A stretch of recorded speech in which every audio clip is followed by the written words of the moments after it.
In this very short video, you will find out how to refuse assertively.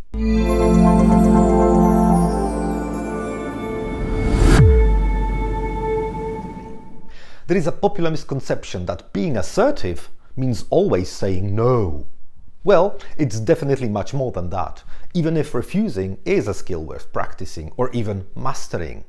This is a skill we develop our whole life, and there are no easy solutions, but there are some relatively simple techniques that you can use in your life.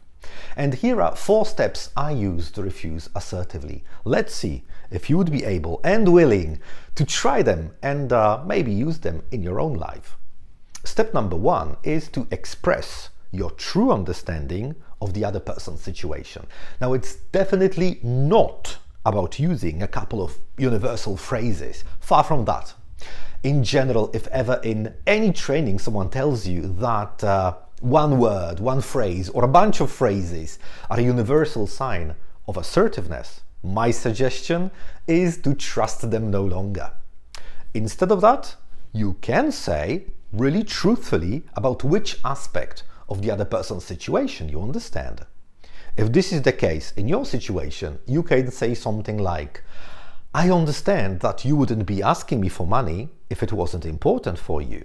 All right, that's pretty clear that you would be able to believe in something like this. Or you can say, I know that the situation must be tough if you decided to ask me for money.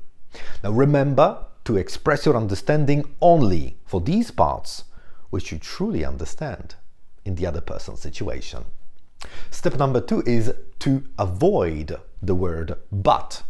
Too many of us, this particular word will have a negative impact on, and it will have definitely a negative impact on the communication with the other person. Another word to avoid in assertive communication is I can't or I must. These phrases, they show or rather suggest that decision is out of our hands. That's definitely not an assertive behavior.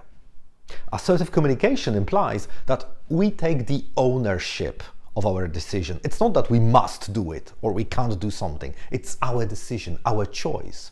So instead of these words, you can say, I will or I won't. Step number 3. It's important to make it clear why you are refusing. And don't get me wrong, there is no need to explain yourself. It's more letting the other person understand your reason. And when you do that, focus on speaking about yourself rather than the other person. So instead of saying, you make me feel unsure that I will get the money back, you can say, I need to be sure that I will get the money back. And at this point, I'm not that sure. Step number 4, don't leave the other person with a problem alone. Say what you actually can offer them, even if it's something really, really little and not exactly what the person was asking you for. Even if all you can offer is merely your presence. You can say, let's think together how you can gather the money. Or you can say something like, let's think who else could help you in this situation. If you have found this video interesting or informative, make sure to give it thumbs up. I will appreciate your like, and also if you haven't done it yet, please make sure to subscribe to the channel so that you will be informed about all my latest videos, and I'll speak to you next time.